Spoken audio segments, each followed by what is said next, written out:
Then है जाए माँ सरस्वती, माँ सरस्वती दैन है जाए। यूं जैसी अनवार तेरी हंस की सवारी मैया, हंस की सवारी। यूं जैसी अनवार तेरी हंस की सवारी मैया, हंस की सवारी। तू हमारी ज्ञान दाती, हम तेरो पुजारी मैया, हम तेरो पुजारी। बुद्धि दिए मति दिए माँ सरस्वती दैन है जाए, दैन है जाए माँ सरस्वती, माँ सरस्वती दैन है जाए। तेरी कृपा की चाह मैं छू, सच्चाई की राह मैं छू, सुन ले माँ पुकारा। तेरी कृपा की चाह मैं छू, सच्चाई की राह मैं छू, सुन ले माँ पुकारा। जाति धर्म छोड़ी छाड़ी, नक विचार छोड़ी छाड़ी, भल दिए विचारा। जो भी करिए पार करिए माँ सरस्वती दैन है जाए, दैन है जाए माँ सरस्वती, माँ सरस्वती दैन है जाए, दैन है जाए, दैन है जाए। हमारे जो युवा पीढ़ी है उसके अंदर एक जागरूकता पैदा करने के लिए ये कार्यक्रम हमारा विद्यालय विकासखंड जिले स्तर पर आयोजित किया जा रहा है। और इसके माध्यम से बच्चों को केवल किताबी ज्ञान जो कि किताब में पढ़ रहे हैं कि ऐसा ऐसा होता है, उसको प्रैक्टिकल रूप में वो करेंगे। और क्या संसदीय प्रणाली होती है, किस प्रकार से संसद चलती है, और किस प्रकार वहां पर विभिन्न प्रकार के जो कैबिनेट के डिसीजन लिए जाते हैं या बहस होती है, जो भी उसमें प्रश्नकाल शून्यकाल वगैरह, उन चीजों के बारे में बच्चे प्रैक्टिकली जान पाएंगे।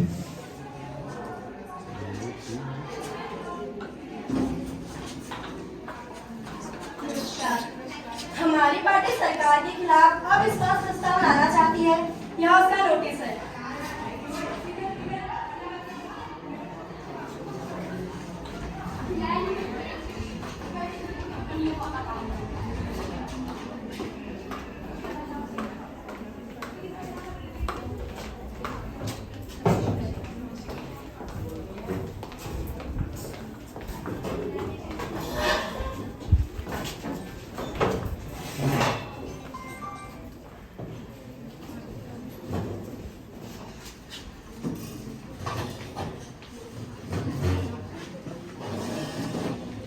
माननीय सभासदों, माननीय अध्यक्ष जी,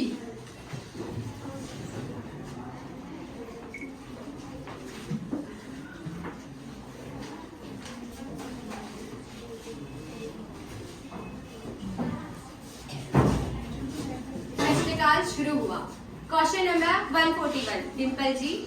धन्यवाद अध्यक्ष महोदया।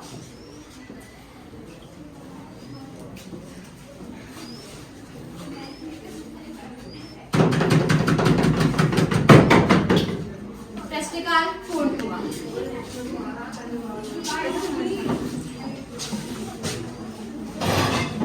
सरकार के खिलाफ अविश्वास प्रस्ताव पेश करने का नोटिस प्राप्त हुआ है। भावना रौतेला जी प्रस्ताव पढ़े, सदन से इसे पेश करने की अनुमति मांगे। आज for leave of the house. धन्यवाद अध्यक्ष महोदया। हमारी पार्टी एवं हमारी सहयोगी पार्टी सरकार के खिलाफ राष्ट्रीय एकता के खतरे, देश में बढ़ रही महंगाई और आपको पता है यह प्रस्ताव पर लाइन होता है, इसलिए आप ये जो भी बोल रही है प्रस्ताव में शामिल नहीं किया जाएगा।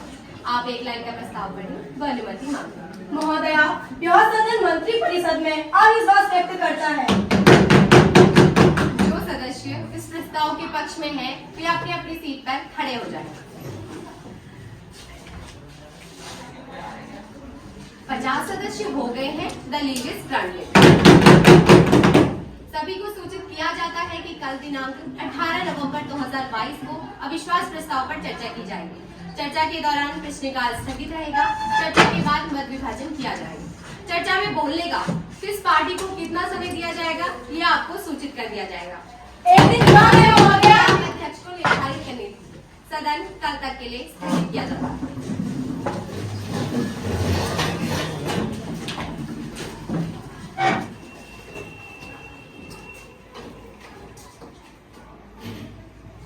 माननीय सभासदों, माननीय अध्यक्ष जी,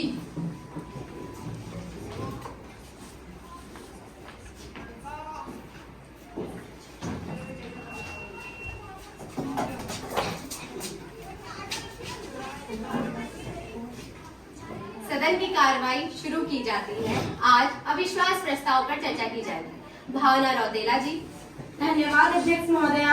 हमारी पार्टी की ओर से हमारी सहयोगी छाया जी अविश्वास प्रस्ताव पर चर्चा शुरू करेंगी। आप क्या कह रही हैं? आपकी ओर से आप नहीं, छाया जी विश्वास प्रस्ताव पर चर्चा शुरू करेंगे। ठीक है। धन्यवाद अध्यक्ष महोदया। हमें हमारी सहयोगी पार्टियों को पूर्ण विश्वास है कि सरकार राष्ट्र की एकता को बनाए रखने में पूर्ण रूप से असफल रही है।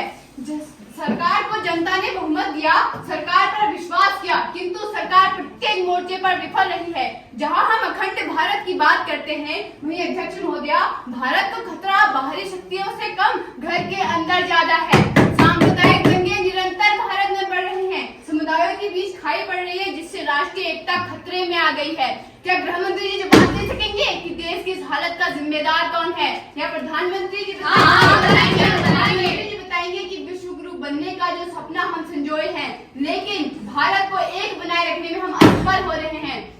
देश का चौथा स्तंभ मीडिया अपना काम नहीं कर रहा है। मीडिया में यह सब नहीं दिखाया जा रहा है। अंतर्राष्ट्रीय संघर्ष, यूक्रेन, पाकिस्तान, श्रीलंका, सभी समस्याएं दिखाई जा रही हैं, लेकिन अंदर की बात छुपाई जा रही है। महोदया, बंदूक से निकली गोली न ईद देखती है न होली।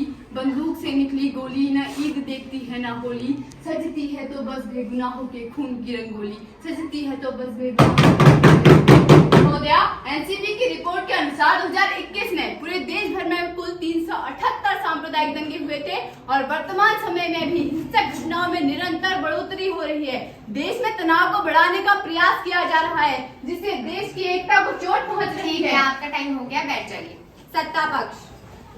जवाब देने से पूर्व अध्यक्ष महोदया, मैं कहना चाहूंगी चमन को सींचने में कुछ पत्तियां कुछ नहीं बात की है, पूरा पेड़ खाली हो जाए। नहीं, देश से ये पूरा देश खाली अगर कर एक देगा। जाइए, चमन को सींचने में कुछ पत्तियां गिर गई होंगी। चमन को रौद डाला जिन्होंने अपने पैरों से, वही दावा कर रहे हैं इस चमन की रहनुमाई का। सदन को मैं बताना चाहूंगी, जब से हमारी सरकार बनी है तब से लेकर अब तक दंगों में निरंतर गिरावट आई है। पूरा देश जानता है कि विपक्ष ने सत्ता में रहते हुए देश को किस स्थिति में रखा। आज की बात कीजिए ना, आज की बात कीजिए। बैठ जाइए। जिन आरोपों को विपक्ष लगा रहा है वे सरासर बेबुनियाद है। आधे अधूरे आंकड़े ये है महोदया, आंकड़े पूरे आंकड़े आधे अधूरे आंकड़े पेश करके यदि आपको लगता है कि आप सदन को, भारत की जनता को भ्रमित कर देंगे तो आप गलत सोच रहे हैं। हमारी सरकार धार्मिक सहिष्णुता एवं एकता की समर्थक है। आपने कहा देश में हिंसक घटनाएं हुई है। देश किससे मिलकर बना है? राज्यों से ही ना, तो क्यों नहीं राज्यों की सरकारें ही इनके प्रति कड़े कदम उठाती हैं, या इससे नहीं उठाती कि इसे मुद्दा बनाकर सरकार को है। क्या पूरे भारत में हमारी ही पार्टी की सरकार है? अध्यक्ष महोदया, इस सदन के माध्यम से हम पूरे देश को बताना चाहेंगे कि विपक्ष आंकड़े तो प्रस्तुत कर रहा है, लेकिन यह नहीं बता रहा कि 2021 में हुए कुल दंगों में से अधिकतर दंगे उन राज्यों में हुए हैं जहां हमारी सरकार है ही नहीं, जहां इनकी सरकार या इनकी सहयोगी पार्टियों की सरकार है।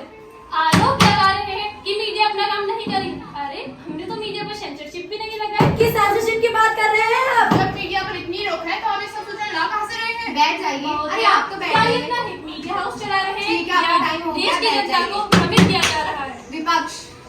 धन्यवाद अध्यक्ष महोदया। महोदया, वर्तमान सरकार किसी एक क्षेत्र में विफल हो तो बात करें, हर क्षेत्र में निरंतर असफल हो रही है।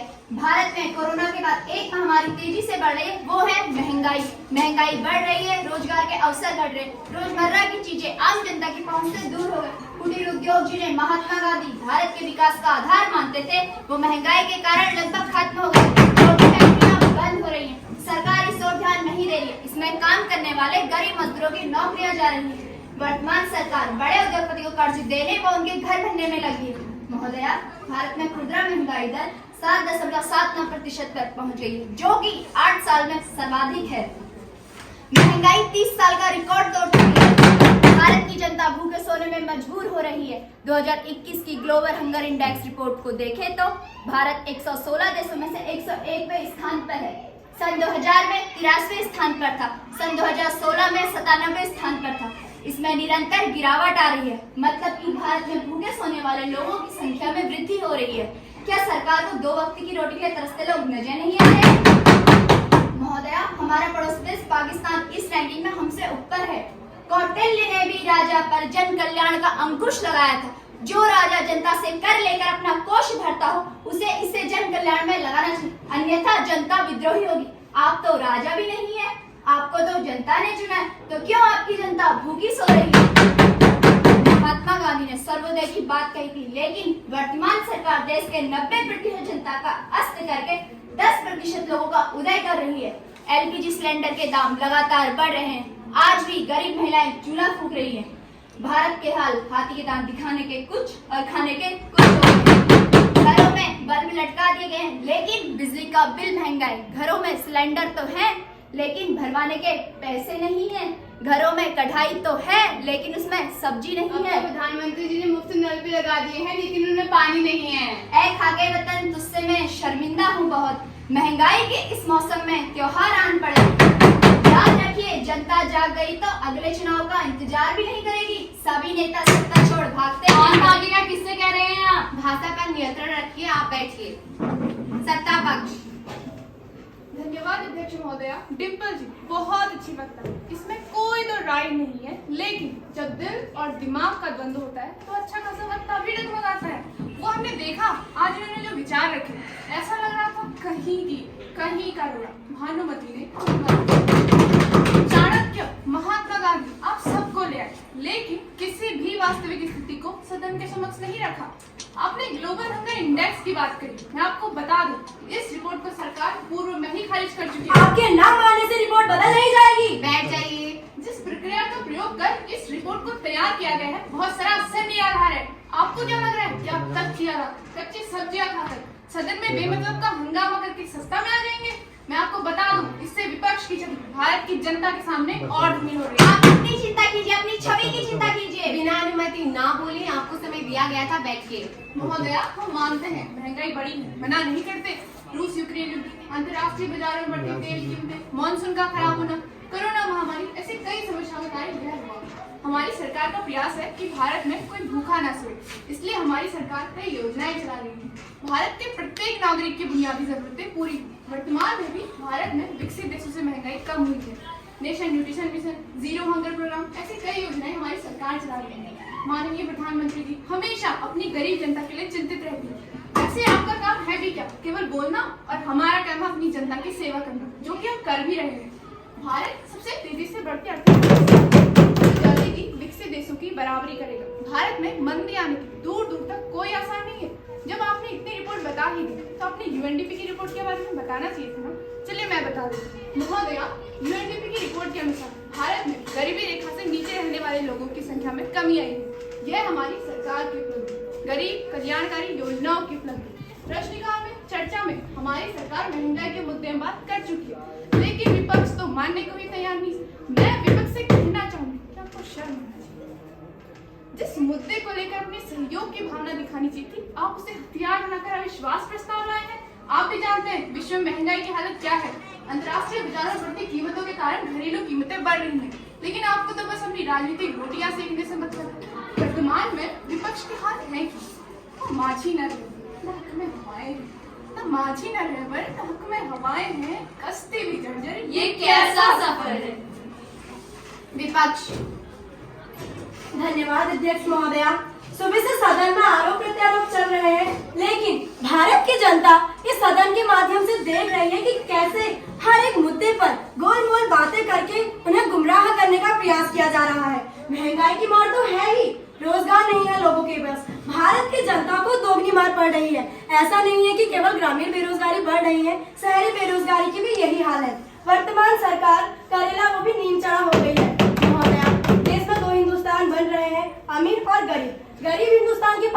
रोजगार नहीं है, अमीर और अमीर होता जा रहा है।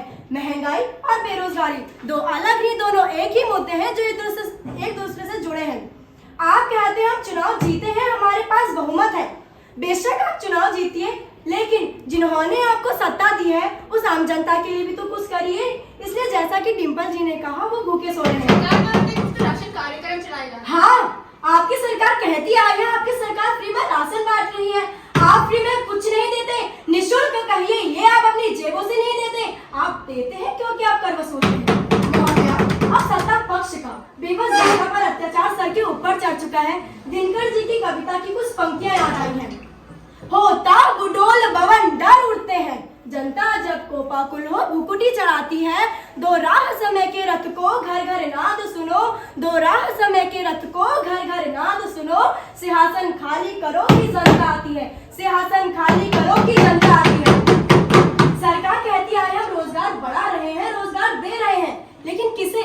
अभी वर्तमान की घटना है, भारत के उत्तरी राज्य उत्तराखंड में भर्ती घोटाले एक के बाद एक सामने आए। किसे रोजगार दिया आपने? अपने चहेतों को ही ना। क्यों नहीं है आपकी सरकार राज्यों में भर्ती घोटालों को रोक पाई? एक तो रोजगार में कमी, जवान खुद नौकरी की तैयारी करते हैं और आप क्या करते हैं? पहले तो भर्तियां निकालते नहीं, और निकालते हैं तो इनके राज्यों में धांधलियां होती है और फिर भर्तियों को रद्द किया जाता है। नौकरी की चाह में वो युवा से प्रौढ़ हो जाते हैं, लेकिन ग्रुप डी की नौकरी तक उन्हें नहीं मिलती। ये पढ़े लिखे नौजवानों की कहानी है, तो जरा सोचिए, जो पढ़ ना सका उनका आपके राज्य में क्या हाल हो रहा होगा। लोकतंत्र के मंदिर विधानसभा की भर्तियों में तक घोटाले कर दिया, पता नहीं और क्या दिन दिखाएगी ये सरकार हमें।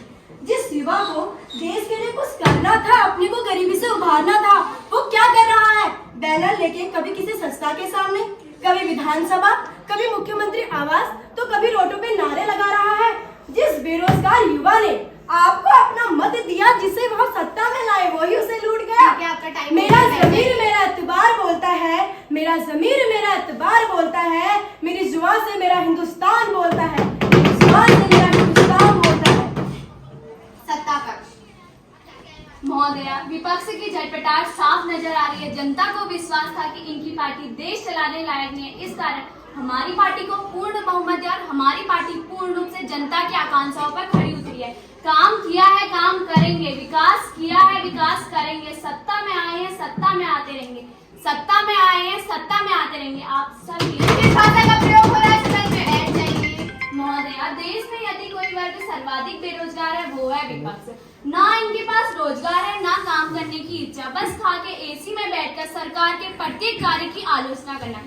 कभी इनकी पार्टी जनता के बीच गई होती, राज्यों में गई होती, तब इन्हें देश की वास्तविक स्थिति का पता चलता। तब ये केवल सदन में सरकार की आलोचना करने के लिए किसी भी संस्थान की आवाज उठा के नहीं लाते। हमारी सरकार पूरे देश को सड़कों से जोड़ी है ताकि ग्रामीण जनता को रोजगार प्राप्त हो, छोटे किसान मंडी तक पहुंच सके। महोदया, पूर्व में किसी भी सरकार ने इस ओर तेजी से कार्य नहीं किया। हमने एमएसपी बढ़ाई है, मनरेगा योजना में मजदूरी बढ़ाई है, नए पॉलिटेक्निक और आईटीआई खोले, लड़कियों को सेना में कार्य करने का अवसर दिया है। ये सरासर गलत इल्जाम है कि सरकार केवल बड़े उद्योगपतियों को आगे बढ़ा रही है। हमने startup India, Mudra Yojana, Atal innovation mission, software technology park जैसी नई योजनाएं उद्यमियों के लिए चलाई, जिससे उद्यम बढ़ भी रहे हैं और अच्छा काम भी कर रहे हैं। महोदया, हम नेशनल एजुकेशन पॉलिसी लेकर आए। इसके अनुसार 2025 तक कम से कम 50% बच्चे व्यावसायिक शिक्षा प्राप्त करेंगे। वर्तमान में जो 5% है, पूर्व सरकार की गलत नीतियों के कारण शिक्षित बेरोजगारों की संख्या में बढ़ोतरी हुई, जिसे हमारी नेशनल एजुकेशन पॉलिसी खत्म करने की ओर अग्रसर है। भारतीय जनता के अंदर कौशल विकसित करने हेतु प्रधानमंत्री कौशल विकास योजना हमारे द्वारा चलाई जा रही है। विद्यालयों में कौशलम कार्यक्रम शुरू किए गए। बच्चे निम्न माध्यमिक कक्षाओं से कौशल गुण सीख रहे। आपने उत्तरी राज्य उत्तराखंड की बात की, भर्ती घोटालों की बात की। वहाँ की सरकार ने समस्त भर्तियों को रद्द किया जिसमें घोटाले हुए थे। पूर्व में भी घोटाले होते थे, किंतु सरकार उस पर ध्यान नहीं देती। जहाँ सच है वहाँ हम खड़े, जहाँ सच है वहाँ हम खड़े। इस खातिर आपकी आंखों में आ गए, इस खातिर आपकी आंखों में आ गए। विपक्ष अपनी बेरोजगारी की चिंता करे। दोनों ओर से अविश्वास प्रस्ताव पर अपने विचार रखे गए। सदन ने इन्हें सुना। अब प्रधानमंत्री जी अपने विचार रखें। अध्यक्ष महोदया, सर्वप्रथम मैं आपका आभार व्यक्त करती हूँ जिस धैर्य के साथ आपने सदन की कार्यवाही का संचालन किया आप धन्यवाद की पात्र हैं। महोदया, अविश्वास प्रस्ताव हमारे लोकतंत्र की महत्वपूर्ण शक्ति का परिचायक है। यह शक्ति संविधान ने उन सभी पार्टियों को दी है जो विपक्ष में होती है। हम भी विपक्ष में रहे, हम अविश्वास प्रस्ताव भी लाए, लेकिन हमारे पास वजह थी। हम परेशान जनता की आवाज बनकर सरकार के खिलाफ अविश्वास प्रस्ताव लाए थे। किंतु वर्तमान में जो विपक्ष ने किया उसे देखकर मैं समझ नहीं पा रही हूँ कि इस पर हंसूं, कटाक्ष करूं या देशवासियों से क्षमा मांगूं कि विपक्ष की बेवकूफियों के कारण लोकतंत्र का यह मंदिर काम नहीं कर पा रहा है। ना विपक्ष के पास संख्या बल है, ना कोई मुद्दा। बहुत मुद्दे हैं मैडम। देखिए हमने आपके मुद्दे। मैं तो यह समझ नहीं पा रही हूँ कि अविश्वास प्रस्ताव सदन में लाया क्यों गया है। जाने क्या विपक्ष को सूझी, काम कुछ है नहीं, चलो अविश्वास प्रस्ताव ले आया जाए। जनता के बीच जाने की हिम्मत इन्हें है नहीं, जाएं भी तो कैसे जाएं? जनता हिसाब मांगे। जनता के बीच तो ठीक है, क्या आप कभी प्रेस के बीच गए हैं? उनके सवालों से क्यों बचते हैं आप? शांत हो जाइए, बैठ जाइए। महोदया, इनकी पार्टी ने जो वर्षों तक काम, मैं तो कहूंगी काम नहीं कारनामे किए, उसका जवाब इन्हें देते नहीं बनता। करता था सो क्यों किया, अब कर क्यों पछताए, बोया पेड़ बबूल का आम कहाँ से। विपक्ष इतनी नकारात्मकता से घिरा हुआ है, नकारात्मकता ने इन्हें ऐसे घेर लिया है कि इन्हें समझ नहीं आ रहा करे क्या। प्रधानमंत्री तो काम कर रही है, मंत्री भी काम कर रहे हैं, जनता भी सरकार के साथ है। आने वाले चुनाव में भी विपक्ष का हाल इस चुनाव जैसे होने वाला है, शून्य। तो अब करें क्या? लो जी, अविश्वास प्रस्ताव। सुबह से विपक्ष की बात सुन रही हूँ, मुझे तो हैरानी होती है कि विपक्ष के तथाकथित विद्वान, पढ़े लिखे, उच्च डिग्रीधारी नेता क्या बातें कर रहे हैं। क्या इनकी बातों का स्तर है? तथ्यों को तोड़ मरोड़ के पेश किया जा रहा है। फूटी आंख विवेक की लखे न संता संते। महोदया, कबीर जी ने कहा है कि जब किसी व्यक्ति का विवेक मर जाता है तो वो कितना ही विद्वान क्यों ना हो, उसे सही कौन और गलत कौन समझ नहीं आता। अरे आप चर्चा के लिए तैयार नहीं थे तो थोड़ा रुक जाते। आनंद फानंद जल्दी जल्दी क्या ऐसी विपदा तो देश में आ गई है मैडम। हम जा कहाँ रहे हैं? 6 माह बाद, 6 साल बाद, 12 साल बाद हम आपको यहीं खड़े मिलेंगे। प्रस्ताव लाने के मौके आपको मिलते रहेंगे। मुझे तो बड़ी चिंता हो रही है हमारे विपक्षी साथियों की। महोदया, अब ये क्या करेंगे? ये प्रस्ताव तो धड़ाम से गिरेगा, 6 माह तक अगला ला भी नहीं सकते।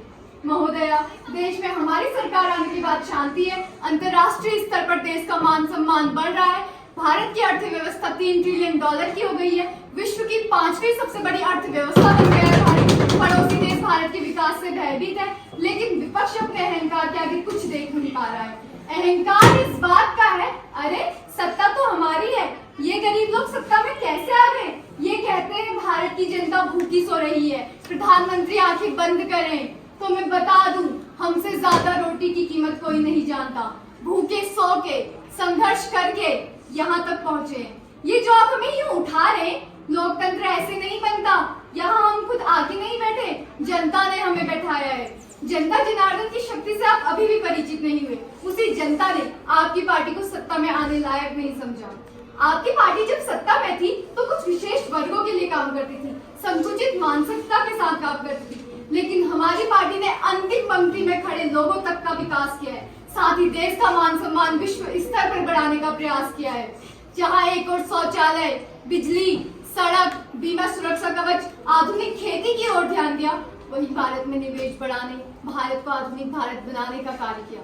भारत की ease of doing business innovation index में रैंकिंग लगातार बढ़ रही है। यह सब पहले की सरकारें भी कर सकती थी, लेकिन इनका ध्यान तो अपने और अपने परिवार के विकास में ज्यादा था। तिनका कबहू न निंदिए, जो पांव तले होए, कबहू आंखों में पड़े, तीर घनेरी होए। अब उसी जनता ने जिसे ये तुच्छ तिनका समझते थे, इन्हें इनकी सही जगह दिखा दी है। भारत के हर क्षेत्र का समान विकास, भारत के नागरिकों का समान विकास हमारी सरकार की प्राथमिकता है। इस जमीन से कटी हुई पार्टी का जनता ने सत्ता से ही पत्ता काट दिया तो अविश्वास प्रस्ताव लाए हैं कि ऐसे ही अपनी जाती हुई राजनीतिक जमीन को बचा लिया जाए। इस पार्टी को खुद पर विश्वास नहीं है कि यह कुछ काम करके जनता का विश्वास जीत पाएगी, इसलिए हमारे खिलाफ अविश्वास प्रस्ताव लाए हैं। इस कारण इन्होंने संविधान में अविश्वास प्रस्ताव की जो व्यवस्था दी गई है उसका दुरुपयोग किया, स्थिर जनादेश को अस्थिर बनाने का खेल खेला। मैं यहाँ पर उपस्थित सभी साथियों से कहूंगी कि जनता की इच्छा और जनता जनार्दन पर विश्वास करते हुए इस प्रस्ताव को खारिज करें। अविश्वास प्रस्ताव पर चर्चा पूर्ण। महोदया है बोलने का समय नहीं मिला। रात के 10 बज चुके हैं, सभी को मौका दिया गया, अब वोटिंग होगी। All members come to your seat. सदन ने मंत्रिपरिषद से बहुमत सिद्ध करवाने की इच्छा व्यक्त की है। जो इसके पक्ष में है वे बोले आय, जो नहीं है वे बोले नो। अब डिवीजन होगा। डिवीजन शुरू करने से पूर्व इसे कैसे करना है, इसके तरीके से आपको परिचित कराया जा रहा है। महासचिव जी, हम स्वचालित मतदान रिकॉर्डिंग का प्रयोग करेंगे। प्रत्येक सदस्य की सीट पर एक पुश बटन सेट है, जिसमें 4 पुश बटन है। हरा बटन हाँ के लिए, लाल बटन ना के लिए, पीला बटन वे दबाएं जिन्हें मतदान में शामिल नहीं होना है, एम्बर बटन उपस्थिति के लिए है। 10 सेकंड बाद परिणाम सूचक बोर्ड में दिख जाएंगे। सभी सदस्य ध्यान दें, आप बटन तभी दबाएंगे जब आपको गॉन्ग की आवाज सुनाई देगी। उससे पूर्व बटन नहीं दबाना है, वरना यह मतदान में शामिल नहीं हो पाएगा। Now the division. The result of the division is I 122, noes 423. So, motion is negative. यह प्रस्ताव खारिज किया जाता है। सदन सोमवार तक के लिए स्थगित किया जाता है।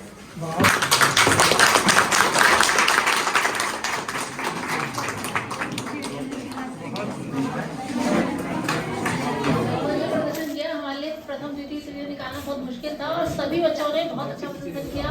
लगता था सिर्फ नेता टेबल पीट रहे हैं, वहाँ क्या कार्यक्रम हो रहा है हमको समझ में नहीं आता था बचपन में।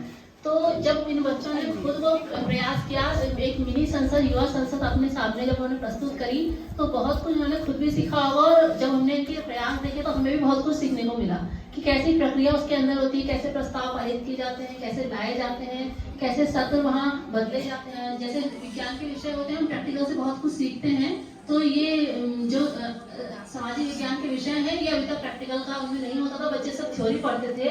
तो ये प्रैक्टिकल करके बच्चों ने जब खुद देखा तो बहुत कुछ सीखा होगा बच्चों ने इससे। हमारे विद्यालय में जो पूरी व्यवस्था की है, हमारी वहाँ की राजनीति विज्ञान की प्रवक्ता हमारी पूजा देगी, उनका भी मैं बहुत बहुत धन्यवाद करती हूँ। बहुत अच्छा प्रयास रहा, बहुत अच्छा प्रोग्राम। आगे मैं बच्चों से ये कहना चाहूंगी कि अभी थोड़ी देर में निर्णय आने वाला है। जो बच्चे प्रथम द्वितीय और तृतीय आएंगे उनको बहुत बहुत बधाई। और जो बच्चों ने पार्टिसिपेट किया है वो ऐसा ना समझें कि हम नहीं जीते हैं, उनका प्रयास भी बहुत बढ़िया था। लेकिन हमने पूरे ब्लॉक की टीम जिले में भेजनी है, तो जो सबसे बेहतर है उनसे आगे भेजेंगे ताकि हमारे ब्लॉक का नाम भी क्या हो, आगे बढ़े। तो बच्चों से ये कहूंगी कि निराश मत होना, अगली बार और बेहतर प्रयास करना। कि जैसे सर की बात से मुझे लगा कि अब लग रहा है हर साल ये प्रतियोगिता होगी, तो अभी आपका पहली बार था, आपको लग रहा होगा थोड़ी सी कमियां अगर रह गई हैं, तो अगली बार प्रयास कीजिएगा कि वो कमियां दूर हों और आप और बेहतर प्रदर्शन करें।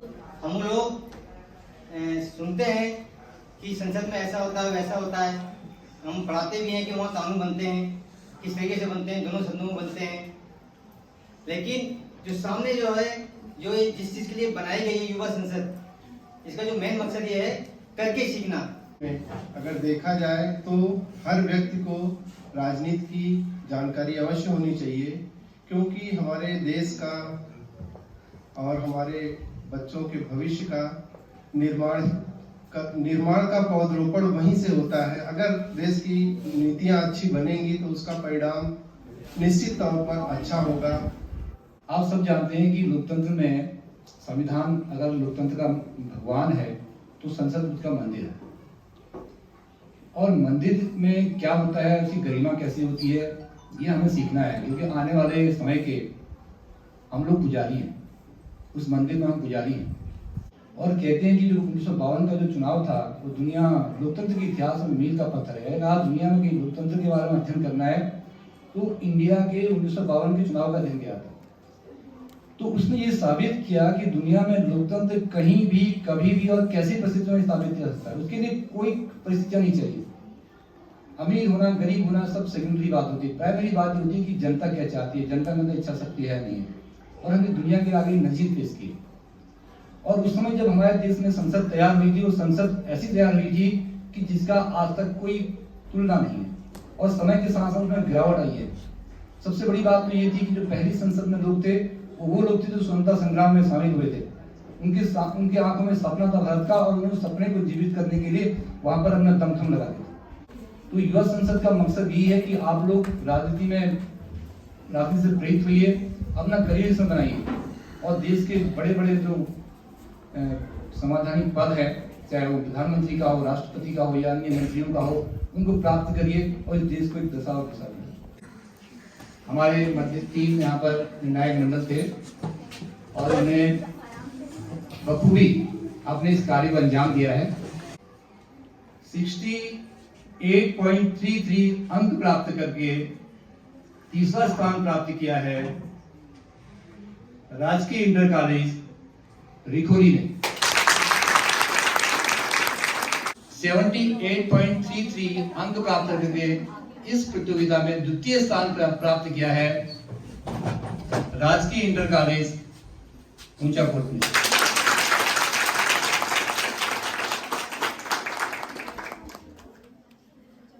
प्रथम स्थान को बोलना जरूरी है। आपको क्रॉस करने की जरूरत नहीं है, क्योंकि जो आपने मार्टर ने यहाँ बनाए गए थे उस पर आप सब लोग खबरें उतरे हैं। मैं भी देख रहा था, मैंने देखा कि कहाँ पर से कमी निकालूंगी सोच रहा था, लेकिन मुझे कहीं जगह मिली नहीं, कोई स्पेस नहीं मिला। तो 82.33 अंक प्राप्त करके राजकीय कन्या इंटर कॉलेज भितारघाट में